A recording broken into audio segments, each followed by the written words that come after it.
Bonjour à tous. J'ai envie de faire une vidéo bilan de cette aventure parce que je suis pas sûr que j'ai bien tout exprimé pendant les épisodes.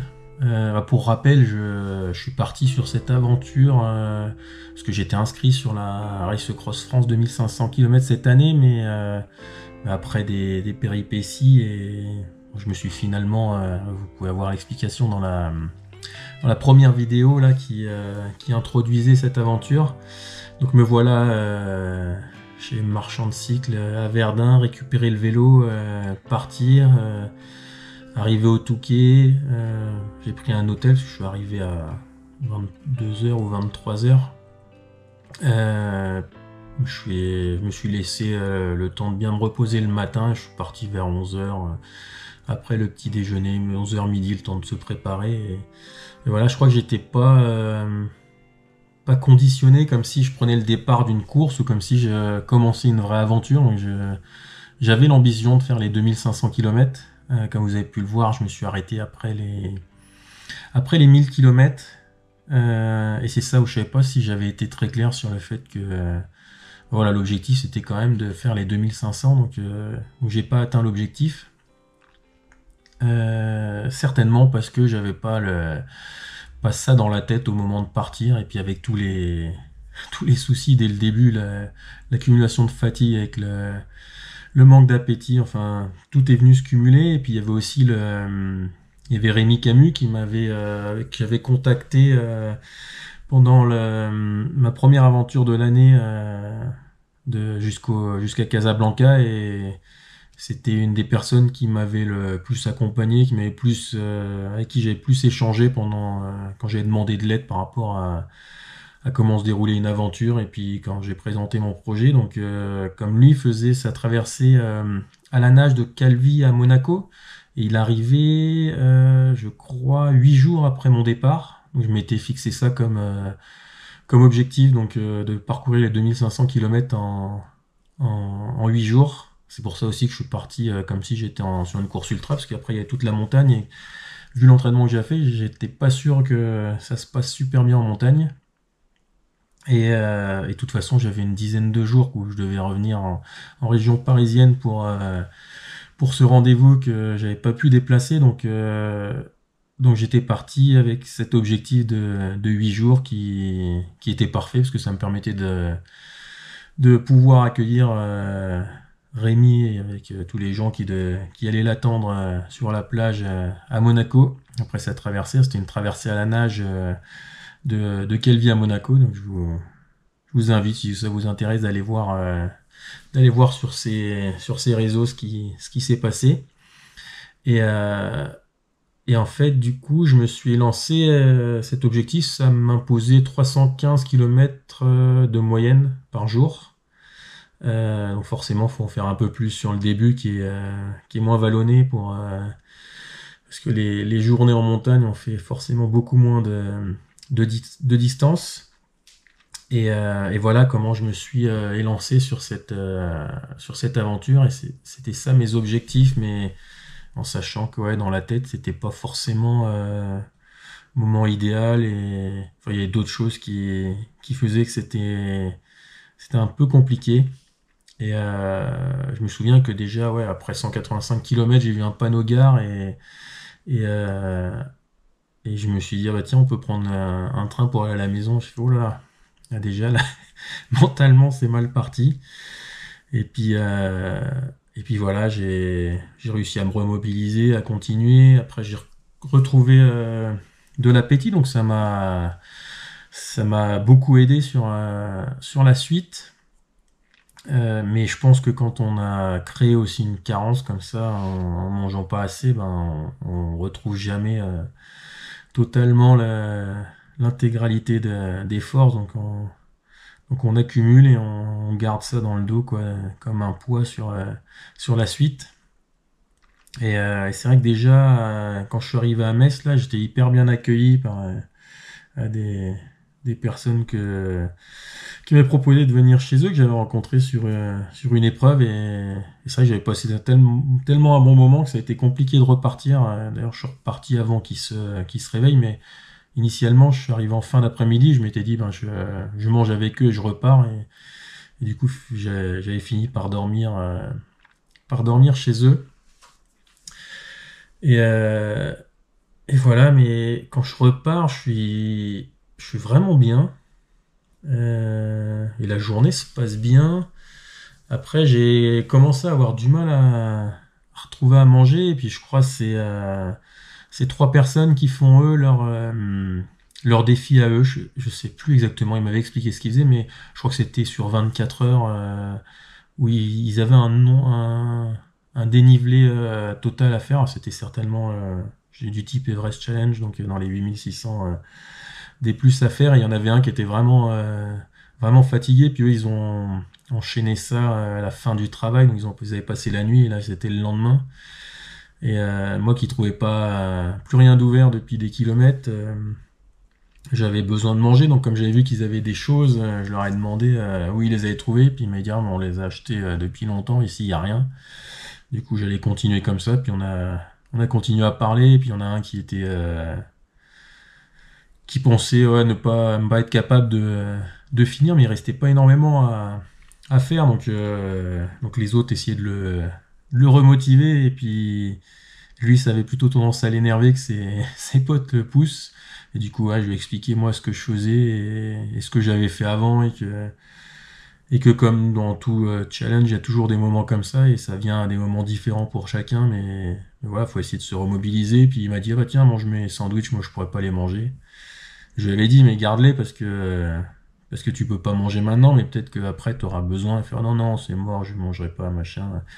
Du coup, moi, il me restait des choses sucrées, donc je lui ai échangé les sandwichs contre des trucs sucrés. Je lui ai dit vas-y prends ça et même si t'en as pas envie tout de suite, à un moment t'auras peut-être envie de manger, ça va te donner le petit truc et on est reparti ensemble et je sais qu'il y a une intersection où il disait lui il peut continuer tout droit et d'ailleurs c'est la route que moi j'ai prise où il pouvait tourner à droite et il faisait en fait le dernier col qui leur permettait de réaliser leur challenge et on s'est séparés à ce moment-là, eux ont continué et je sais pas s'il a réussi, parce que finalement on se connaît pas, on se reverra certainement jamais, mais ouais, il a continué la route, donc j'espère qu'il y est arrivé. Et moi j'ai continué, ça allait vraiment mieux. Euh, mais, euh, mais voilà, la nuit arrivée, j'avais quand même encore faim. Et je tombe sur une pizzeria, je m'arrête. Le pizzaiolo me dit ah non c'est fini, on a fermé le four. Je suis ah mince, vraiment trop bête. Je crois qu'il était 21h30 donc et puis il me dit non mais on a une boîte à pizza qui est juste à côté, c'est nous qui la chargeons, tu peux acheter là et puis t'installer pour manger, y a pas de souci. Je suis ah bah top. Du coup je mange ma pizza, je repars, j'ai l'impression que tout va vraiment bien. Après là j'étais dans les Vosges avec des cols. C'était de nuit, donc je me rendais pas bien compte. Je pensais qu'ils étaient pas pentus. Je voyais que j'avançais de moins en moins vite et que c'était compliqué. Euh, et du coup, là, j'ai commencé à me dire que j'en avais peut-être fait assez. Voilà, j'ai commencé à avoir des pensées de ce type-là, à me dire, bah tiens, la prochaine base de vie de la Race Cross France finalement elle est après 1000 km et c'est ces 1000 km qui m'avaient donné envie de me relancer parce que après c'était la traversée des Alpes avec l'école que j'ai déjà fait même s'il y en avait des nouveaux sur le parcours mais voilà, l'ambition et l'envie finalement de se réinscrire sur cette Race Cross France elle était par le changement de parcours voilà, qui me donnait envie parce que les Vosges je les avais jamais roulés et voilà je savais quand je crois que j'ai passé le grand ballon vers minuit ou même plus tard dans la nuit mais voilà je savais que j'avais fait la partie du parcours qui m'avait attiré.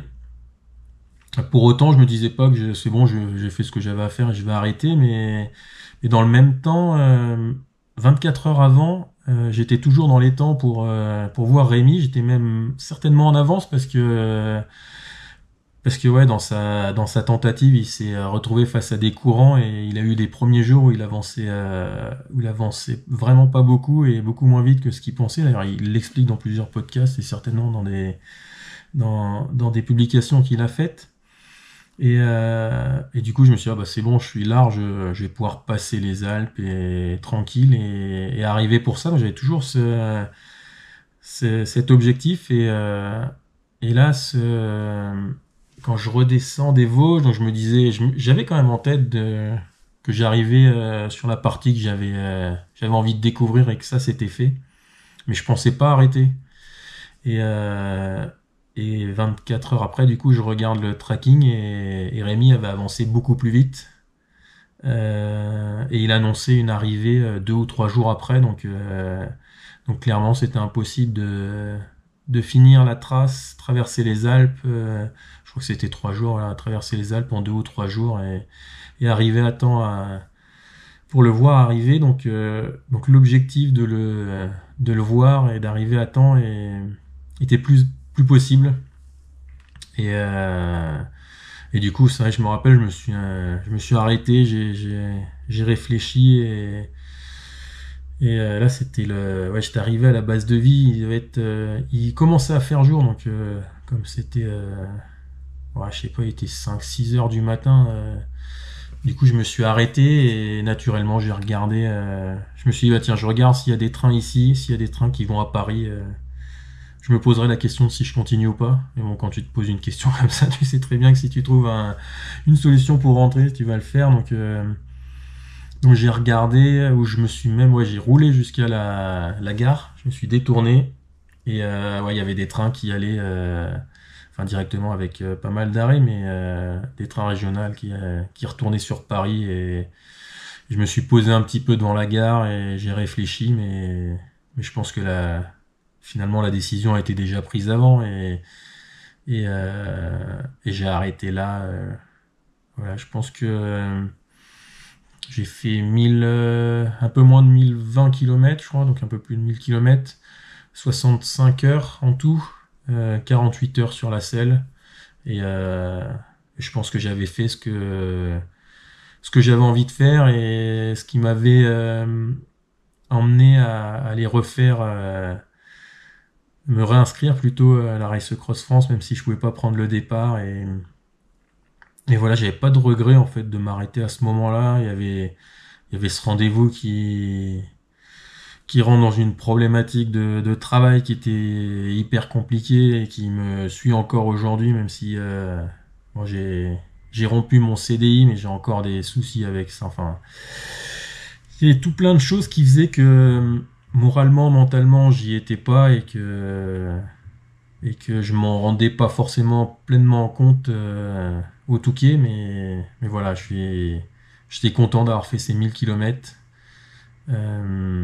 L'objectif de finir à 2005 était pas atteint, mais finalement c'était pas vraiment un objectif et ouais, c'était le.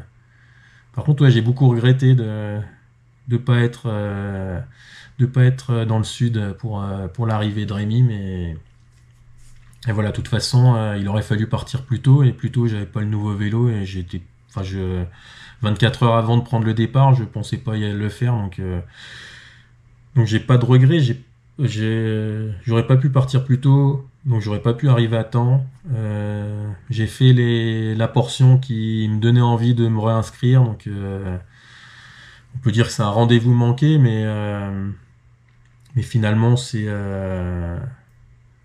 c'était bien comme ça et voilà, je suis content d'avoir fait cette aventure et après ce que je peux en tirer, c'est que finalement partir comme ça du jour au lendemain, si c'est pour un voyage, y a pas de souci, mais quand il y a un objectif ou même une ambition de temps, ouais, faut l'avoir en tête et faut se le construire pour pouvoir s'y accrocher et aller le chercher, quoi. Et là, j'étais pas dans ces conditions j'étais pas prêt à aller faire tout ça finalement dans ma tête. Et Moi, je pense que quelque part, j'avais la naïveté de penser que, comme je l'avais fait une fois, enfin deux fois, j'étais finisher deux fois de la Race Cross France, je pouvais partir et le faire dans un mode un peu ultra, comme ça, même si j'étais pas assez entraîné, même si moralement c'était pas le bon moment, même si il y avait beaucoup de pensées qui étaient compliquées à gérer. Et voilà, finalement, c'est pas vraiment vrai. Même si, avec du recul, je pense que je l'aurais pu le faire, mais en fait, si t'as pas. Enfin, j'avais plus de. Je sais pas, c'est ouais, c'est un objectif, plus d'intérêt à aller jusqu'au bout là. Quand je me suis arrêté, c'est que j'étais arrivé là où je devais arriver et voilà, c'était juste fini. Et c'était bien sympa de faire cette partie-là. C'est vraiment une partie où j'ai rarement roulé, à part quand j'ai traversé la Meuse et que forcément j'ai pensé au Tour de Meuse qui me tient à cœur parce que c'est une belle organisation et que j'étais content encore de faire la reco de la version gravel cette année. Et tout le reste, je ne l'avais pas roulé et c'était aussi des belles découvertes de partir dans des nouveaux endroits. Et voilà, du coup, c'était encore une belle aventure tout ça.